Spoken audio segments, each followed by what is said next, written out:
Conversations, everybody. Thank you for joining us and always being willing to participate in this learning experiences that we have on this platform. I'm super excited today because my guest is none other than Thembe Khumalo, a brand expert and founder and managing director of Brandbuilder Africa, with an extensive and impressive career in media and telecommunications. So she is the perfect person for us to have here with us today to have the discussion around personal branding, setting yourself apart. And, it's something that I've been thinking about over the years. And, I'm just so glad that you can be with us to have this conversation. So welcome to Compliance Conversations, Thembe. Thank you. What a pleasure to be here.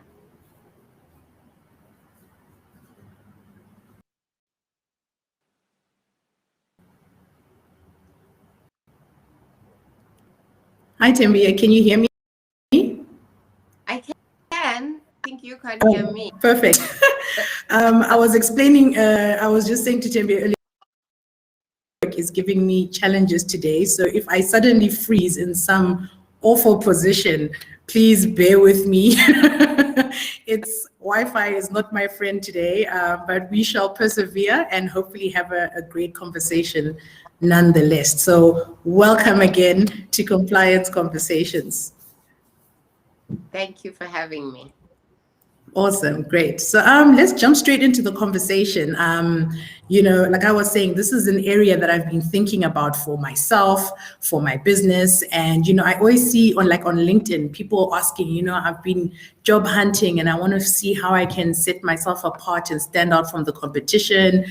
How do I go about it? Which is, one of the core reasons I wanted to have this conversation. And so by asking you, why is it important for somebody to establish or develop a personal brand in the corporate space?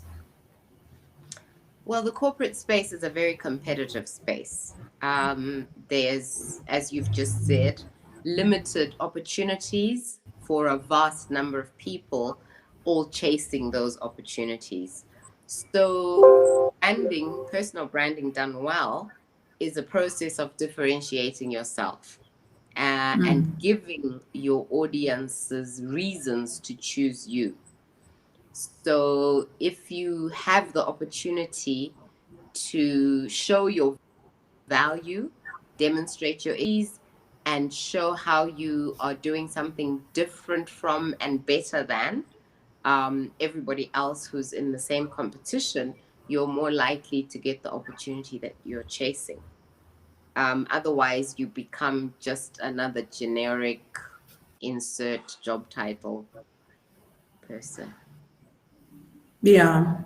And you say that it's a way for you to show your value and make sure that you're more likely to have an opportunity. How is it that branding, personal branding done well, like you said, is something that how does that lead to these greater opportunities? Like, how do I do it well, and what is the impact on the opportunities that I then have access to? Well, first of all, we always start with purpose when we're building a brand. You need to have clarity around why you are where you are and where it is that you're intending to go. So we might all start out on graduation day with a BA in English, but one of us wants to be a teacher, another wants to be a writer, another wants to travel the world so they can teach English as a foreign language, and so on and so on. So you've got to have some idea of what your career goal is, and your life purpose in general, and where that career goal fits within your life purpose. Once you've got that clarity, then you establish the key messaging, like what are you here to give to the world? What can you offer whether it's a future employer or a future client or a future business partner or a future investor? What's your message that should attract them to you? by doing that, you've already begun to establish your brand. Because in fact, when we all emerge from our mothers' houses, as adults, we already have some form of reputation. You might be the clever one or the pretty one, or, girls who went to private school, or, boys who play soccer, whatever it is. You already carry that into the world. And what personal branding does for you is it allows you to now start to build that reputation deliberately based on your goals for doing so. So once you've got your goals, then you identify your audiences. Who are the people that I need to influence in order for me to get to where I want to go? So if I want to end up as a board member, let's say, of a listed company, what are some of the things that are going to distinguish me? First of all, things that are going to give me credibility, to show people that I have expertise in this area, and then things that are going to set me apart from all the other people that have expertise in this area, and then things that are going to make me a specifically good fit for the type of organization that I am chasing. And you do that with all your goals. So whether it is a promotion, an investor you're trying to attract, a seat at some table, you would approach it in a similar way. And that process of managing your reputation is the process of building your brand. Yeah. I mean, you mentioned having credibility and expertise, which kind of makes me think about, okay, you've got a couple of years experience behind you, and you can now have a name for yourself. So is it a matter of, get your head down, do the work, build your credibility and expertise, and then start thinking about a brand, building your brand intentionally? Or can you kind of be like, okay, I'm entry level in the organization. I started my first job, but I still want to start to build a brand. At what point is it that, okay, let's get intentional, I think was the word you used, about building a brand. Yeah. I mean, I think if you're serious about your career, you're going to be making a lot of intentional moves anyway. You may not think of them as building a personal brand, but that's what you're doing. Because your brand is the total experience of interacting with you. It's the total experience of being serviced or served by you. So whether it's at entry level, you decide, okay, when I go to work, I'm always going to wear a jacket and heels, because that's how I want to show up in the world of work. Now, already you are positioning yourself as a particular individual. And it's not to say that everybody should wear the same uniform. It's to say that you can be, you can set yourself apart from others by adopting a consistent way of showing up. So whether it is in your dress, in your deportment, in your how you contribute in meetings, so people end up knowing that if we're going to have a meeting, we can rely on Thembe to always bring in some research statistics, if that's your thing. If you're a person who loves to do research and loves to talk statistics, that becomes your, what we call a USP. That becomes the thing that sets you apart from others. So there's so many different things that you can pick, but they have to be true to you. If you're a person who loves words and loves a well-constructed sentence, then maybe turning yourself into the stats expert is not the thing you should be trying to do, right? The road to misery. No, I get it, absolutely, yeah. Yeah, so you have to have a degree of self-knowledge, and that process of getting clarity is so crucial. A lot of people think they are afraid, or they are not ambitious enough, or they come up with all kinds of things to describe what is actually a lack of clarity. Yeah, I like what you said around, if you're a person who likes to articulate yourself in a certain way, don't show up as, the statistician who's sitting in the background, because that speaks to authenticity as well.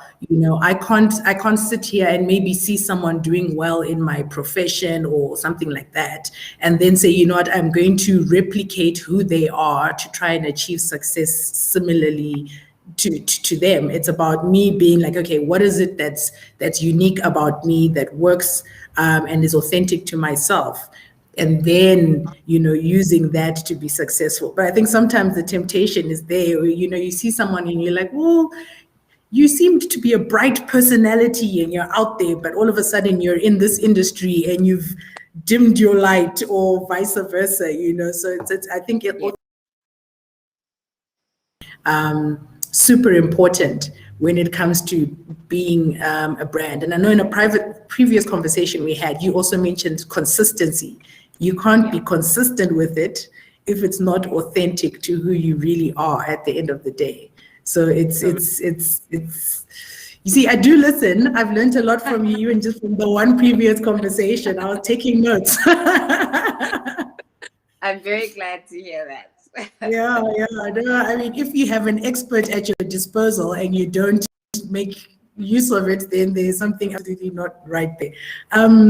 But thinking about building a brand and authenticity and that, what are some of the things that people shouldn't do, when they're curating? Like, what are the don'ts that, although, be authentic and all of that, some things are just no-go areas? What would you say those would be for you that you would highlight? I mean, apart from telling lies and, doing criminal things, the world has changed so much now. It's become a lot more open than when I was starting out in my career. There were so many things, there were things to do with dress and things to do with language and things to do with behavior. I think that now it's much more, in some ways it's easier to distinguish yourself because the range of available opportunities to do that is broader, but it's also harder because everybody has access to that same range of opportunities.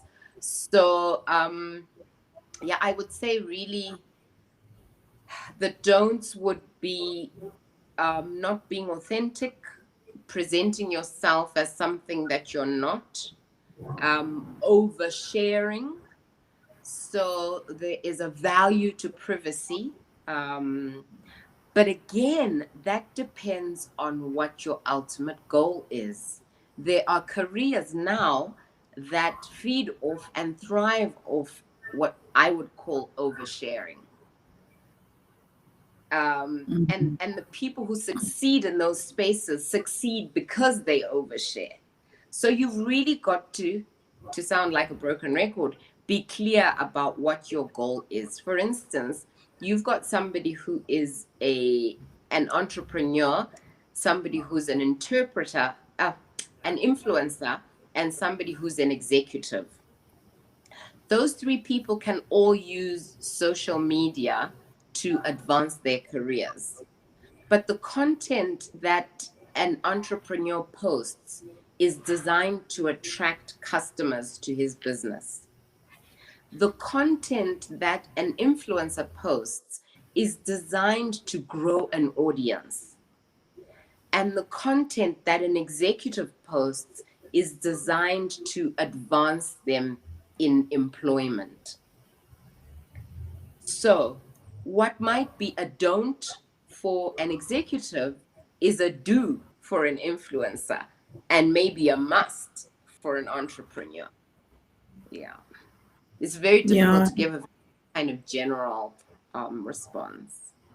Yeah, I can see how Kim Kardashian potentially posting a bikini pic can work for her, but not necessarily if you're trying to be seen as a serious business executive and you're posting that on your social media page. So you kind of have to see which lane you're wanting to operate in, and your do's and your don'ts are going to be determined accordingly. And Things if you'd that I asked me 5 or 10 years ago, I would probably have said also don't jump lanes. Like don't keep skipping from this lane to that lane to that lane. But so again, would you say that, a person who's an executive should have like a different so your Instagram page for your business and your Instagram page for your friends and family, and so that you can do all of that instead of combining and mixing it? Because at the same time, sometimes you hear about, we want to see the person behind the brand, it's too sterile, it's too manicured. You want to see you fall down some stairs, or I don't know, something like that. Bad example, but so it's where is the line between, this is who I am authentically, but then I'm also wanting to be seen in a specific light and have a developed and curated brand. Yeah, it is a fine line, and a question that comes up over and over again. What I do is I only use social media as a business tool, because my reasoning is that if I want to talk to friends and family, I have their numbers, I have their email addresses, we have groups. Like, why do I need to go to Twitter or Facebook to communicate with friends and family? So I assume that all content, or rather I work from the premise that whatever I post is designed to talk to the audiences that I'm trying to reach. Admittedly, because I have the life coaching piece of my business and my brand persona, that really widens the range of issues that I can tackle and talk about, and content that I can share. But you wouldn't find, for instance, a child's birthday party on any of my feeds, because I'm not a family therapist. I'm not a children's wear seller. I'm like, it's not relevant to the work that I do. So I wouldn't share it. But I do share those pictures with my friends and my family, because they're friends and family. Yeah. I actually I guess, who are you targeting? It's appropriate for that audience. If it's your kids running around, then send it on the family WhatsApp group, not necessarily your professional business page, unless your business is somehow related to children running around in the garden. or your business is to sell your lifestyle in order to boost products that are affiliated to your brand, etc., etc. So it really is a little bit more complicated now, because there's this range of new careers that social media and the internet have created. No, it's certainly complicated. I mean, I struggle to navigate it and, wonder if it's right or wrong or appropriate or inappropriate. You kind of, so I err on the side of 90% of the time, but, you wonder if that's also limiting at some point that, like you said, there's a whole community of, not that I'm inclined to overshare, but there's a whole community of people who are making a living from oversharing. So it's about, are you doing too much? Are you doing too little? Yeah. I think you've got to come across as a real human being. So you can't just be one dimensional and only talk about work. Treat social media like the office, right? Whatever you bring to the, if you bring a plant to the office, bring your plants to social media. If you don't bring your bikini to the office, then don't bring it to social media. I would say just treat it the same way you would treat your social media audience, are your office. The things you tell your colleagues at the office, you put on social media. That is a very good way to think about it that I hadn't actually thought about it before in terms of, if I wouldn't do it in an office or share it in the office space, then is it something that, or talk about it in the office space, then it's probably not something that I want to share on social media from a work perspective and, keep it Yes. where it's supposed to, where it's supposed to be. But at the same time,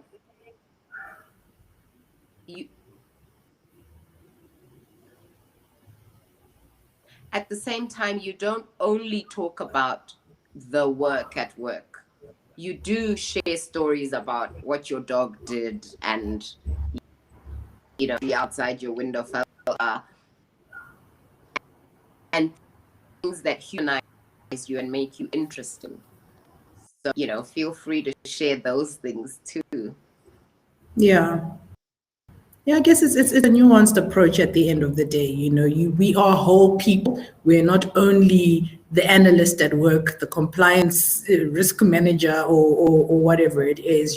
I'm a whole person with different things that I enjoy, that apply to my life, that motivate me, and like you said, you can't just be one dimensional about it. But what happens when it goes wrong? Imagine, I've developed my personal brand. People are like, Kudzai is XYZ. And then I got horribly drunk at the Christmas party and made a complete fool of myself, and people are now thinking differently, or something terrible happened. I don't know. Is that something a person can bounce back from and totally erase that happened in people's memory, or does it depend on the strength of your brand? If something goes wrong and people think about you differently. You absolutely can bounce back. I don't know if it would be a bounce, but you can certainly come back from bad or a personal brand fail. But, and nobody likes the answer to this, the way to recover from a personal brand fail is to build your brand intentionally before the fail. Because when there is content out there from you, about you, that tells us who you are, we have a bank against which we can withdraw reputationally. When something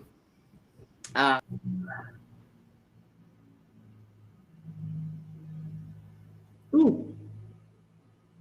It looks like Thembe's network might have kicked her out of the stream, which is unfortunate because it looked like she was about to share something really good, as she was already doing. But if I recall from a previous conversation that I had, because I just asked her, what do you do when something goes horribly wrong with your reputation? And she was saying, you have to withdraw from your bank. Oh, and she's back. Amazing. We just. Hi. There we go. Hi. Yes, I got lost in I was the like, does your Wi-Fi hate you as much as my Wi-Fi is hating me today? I actually think it's a region-wide issue. It's been going on for a Yeah, couple of something days. is going.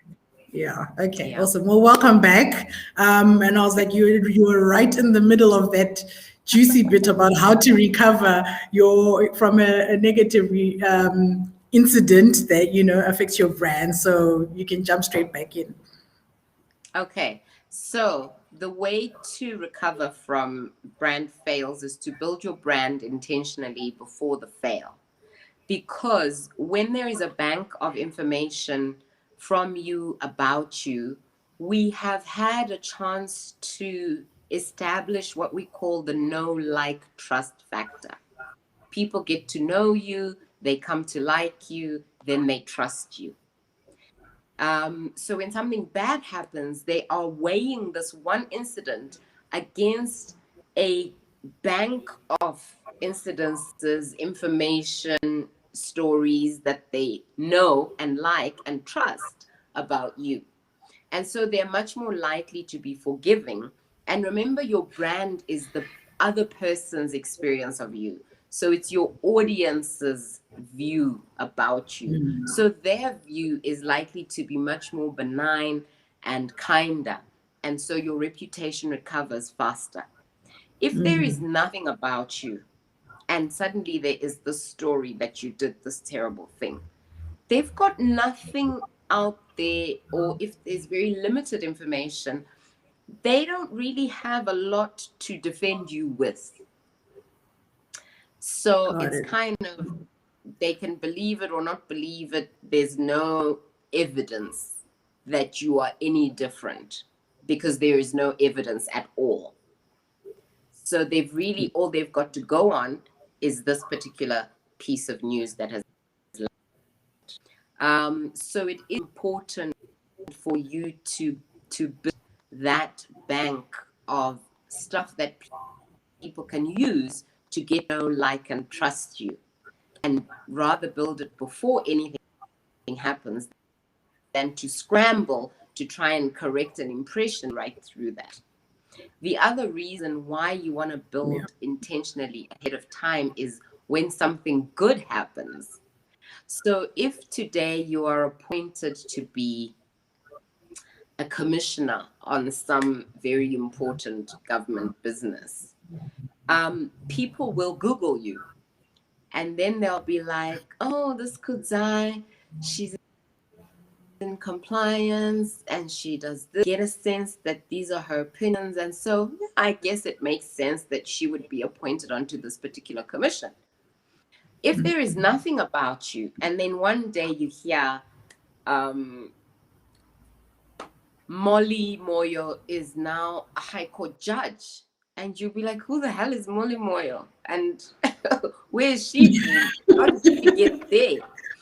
And now people start to speculate, because there's nothing else that they've got to go on, right? So you could create all kinds of problems for yourself with this invisibility. And something good has happened to you, but the feedback that you get isn't congratulatory and, affirming. Yeah. And then it leads to, like, in the corporate environment, right? Let's say you were invisible, like you said, and working hard, and somehow someone saw it and you got this job, this promotion. That's where it comes like, how did she get the job? She's never worked on any project. Whose relative is she? And all of that. So, but if you have that strong brand, like you're saying, and credibility and reputation, then, it will go, well, we know her, and she deserves it, and absolutely we've seen what she can do. It makes sense. So I can see that there's that value in making sure that you have that, what did you call it, a reputation bank that can be pulled on for such things. And similarly to your other example, like when things go badly, it's almost like, when you've seen those scandals and you hear people saying, no, not him, he was so honest, or he was always so, like, people will struggle to believe the bad things about you, because you've got that bank of good reputation, goodwill, people like and trust you.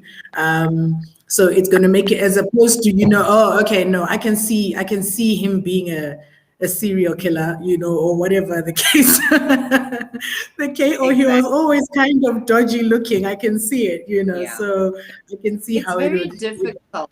It's difficult to build credibility without visibility. Go ahead. It's difficult to build credibility without visibility. So as much as people may be hesitant about visibility, it's an important tool in being seen to be a credible voice or a credible player in a particular space.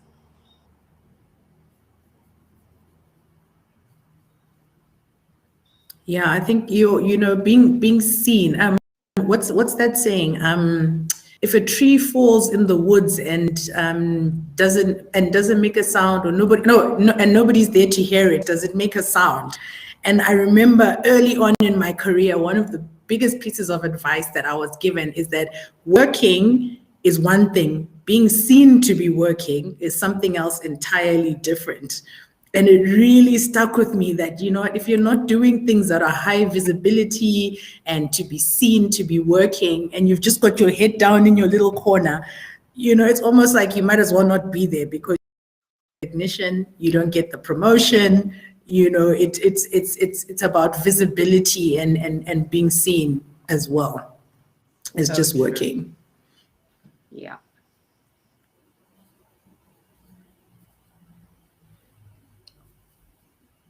Oh, there you are. I'm struggling today, but I'm persevering with this Wi-Fi situation. But yeah.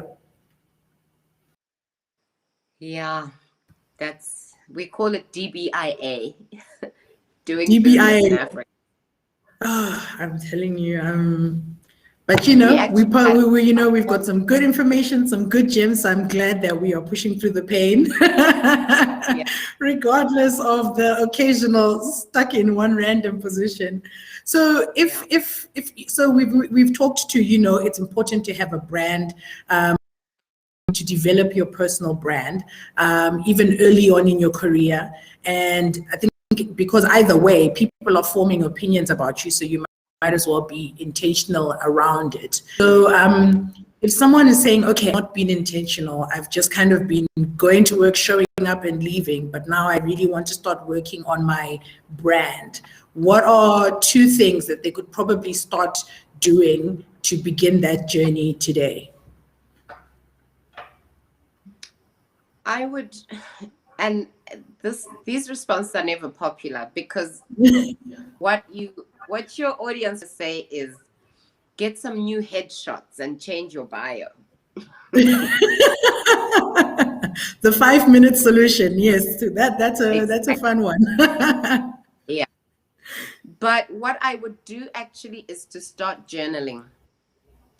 I would do a lot of reflection, and I would journal so that I can capture my thoughts, and I would start asking myself some important questions, because the quality of your life is going to be dependent on the quality of questions that you ask. Ask yourself, for instance, what will my legacy be? Who are the people that I want to influence the most in the course of my life? Who do I want to touch? Who are the people that really matter? And these questions seem kind of obvious, but when you really start to think about them, they're really not. Like you to put some grease in to come up with that.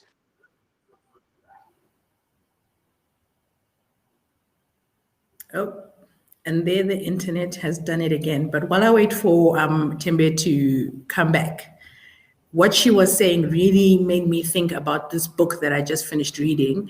Well, not just finished, but I finished reading a while ago, by Simon Sinek, or Sinek. I hope I'm saying his name correctly. And it talks to why, finding your why. So that's what that got me thinking of.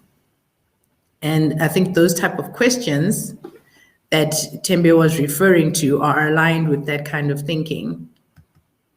She is back, and I just need to invite her back in. There we go. It worked. I was just saying, as you were finding your way back in the ether, that the questions that you were referring to triggered a reminder in my head about the book by Simon Sinek about asking yourself why in terms of establishing your purpose. Like, what is my why? And you know, I've had a lot of thinking around that question, and I think the questions that you were referring to are very much aligned with that. It's not about, you know, getting new headshots. It's having like really great clarity around your motivation and your purpose. But I'm going to stop yapping now, and you can finish what you were saying. Well, those questions are foundational, and they form the foundation for your brand. Because once you know all that stuff, it's much easier to draw a roadmap to where you're going. because then you know which territories you want to pass through, because that's where your people are, the people that you want to influence. I would also say start to establish a board of directors for your life, in the same way that a company has a board of directors that determines its strategy and helps it to roll out its strategy, and gives direction, which is why they're called directors. Because again, the quality of directors that are running the business of your life also determines how well that business is going to achieve its goals. And your directors don't have to be people that are imposed upon you. So it doesn't have to be your family, it doesn't have to be your teachers or your professors or whatever. You get to choose the people that are going to speak into your life, that are going to be critical to decisions that you make. And those people, they don't have to know each other, know that they're on your board, but you know, and you know that when I have an important decision to make, I have to run it past the board. I can't make a strategy shift. I can't do a pivot. I can't acquire an asset without running it past my board.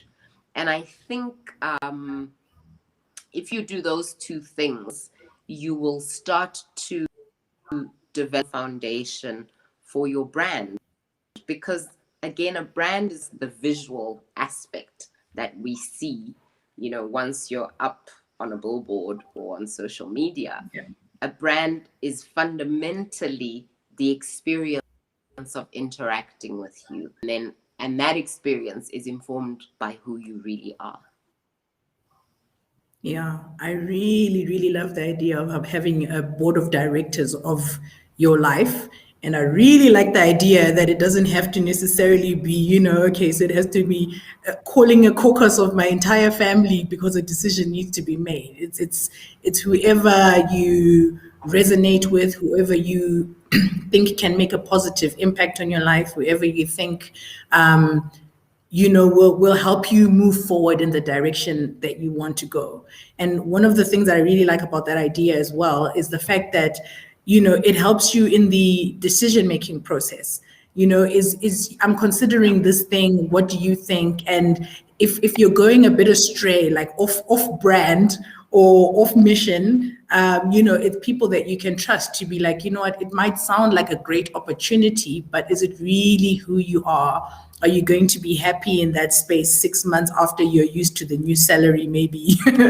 And you're like, actually, this is misery, and I moved here. So it's people who are going to help you think critically about your decisions. So I think that's really key, to have a good, solid board of directors for your life. And I think I have a board, but I've never really thought of them in those terms. I'm like, actually, these are the people that I can rely on 100% to give me solid advice and help me direct my life. So everyone needs a board of directors. Yeah. The values that your board members hold have to be aligned to your values. Mm. No, absolutely. I mean, you can't, values are important. If the values are not aligned, the mission is not aligned, then it kind of can go a little bit pear-shaped at the end of the day. So, no, values of your board. And I think I've previously mentioned many moons ago, I think it was on some Instagram thing that I did once, that you have to be really careful and really critical about who you surround yourself with, who your friends are, who your advisors are in life. And as Thembe was saying, that's going to determine your direction in life. So this was great. Are you back? You're frozen, or am I frozen? Okay, there we go. Awesome. I'm starting to feel like the sun.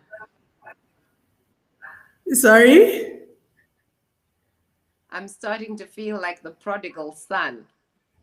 Yeah. Who keeps on returning via the matrix is just like, what is going on here? But we live and we survive. I'm just glad you're able to get back each time because, like I said, this is a really important conversation. So, yeah, you were saying that we were talking about the board of directors and just how the values need to be aligned for it to work correctly. So I think that's a really great takeaway. Have a great board of directors around you and have take time to ask yourself the critical questions about your purpose, where you want to have impact and influence, and then you'll take it from there. So I like those takeaways. And I think that maybe one final thing, once you have a little bit of clarity, is to start to establish yourself as an authority in one thing. Just pick one thing and kind of ride that thing. Make it kind of, broad enough that you don't get bored, narrow enough that it's clear who you are and what you're about.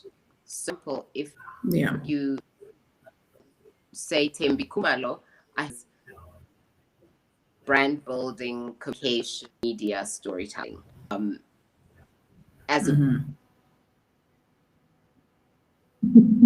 what a way to sum it up essentially. And this is the point that you are making, is something that I think like I spoke to the mentees and the participants that you have to have clarity about what you want to do. And if you have clarity on, your niche, essentially, then you can do the work that you need to do in that specific niche. Over to you. I was just talking about the niche that you were talking about, having a niche that you stick with. Yeah. And I think you'll find that as you when you keep repeating something, you become better at it.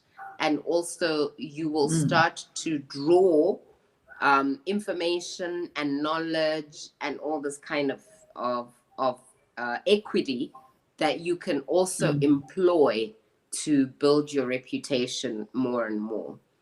And I know it's so hard to pick one thing. There are people, midstream career professionals, executives who still struggle to not just to identify the one thing, but to let go of everything else. I was giving you the example of my own personal brand and things that I'm associated with, storytelling, media, branding, communication.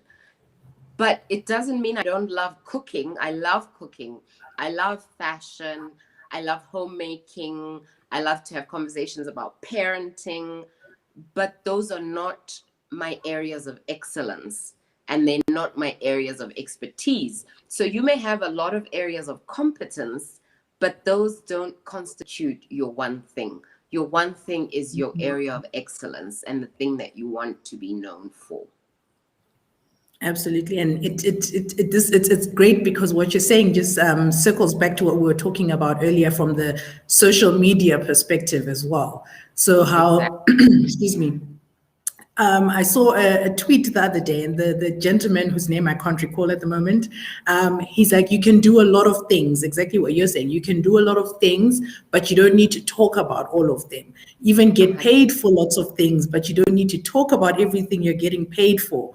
You talk about what it is you want to be known for as your brand, and that's what you put out into the universe. Doesn't mean you don't, to your point, doesn't mean you don't cook, doesn't mean you don't like fashion, doesn't mean potentially you don't have other, you could have you could have properties and they bring you an income. But that doesn't mean you're now going to start talking about property investment necessarily on your, as part of who you are. So it's about having that niche that you get known for, but that doesn't mean that you can't take advantage or enjoy other things as well. So I like that a lot. Awesome.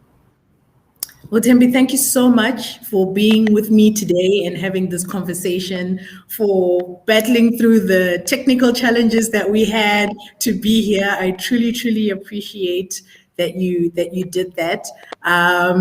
And I think we're going to take advantage of what looks like a small window of decent connectivity, for me to just thank you for being here and ask you for any other last words that you'd like to share before we call it for today's compliance conversation. I think what I would say is that build your brand so that you can build your power. Because real power is personal power. And it's the power that you have that comes from you, that doesn't come from a job title or being employed by so-and-so or being affiliated to such. It comes from you. So the better that you can understand what your power is, the better that you can harness it and grow it and leverage it.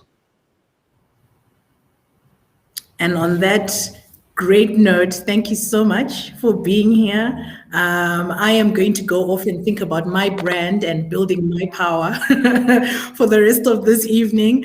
I think it was so informative, and so many people are going to be able to benefit from this conversation when they have a chance to watch it in the future. So thank you so much for joining me today, and enjoy the rest of your evening, and stay warm and stay safe. And that's the end of today's compliance.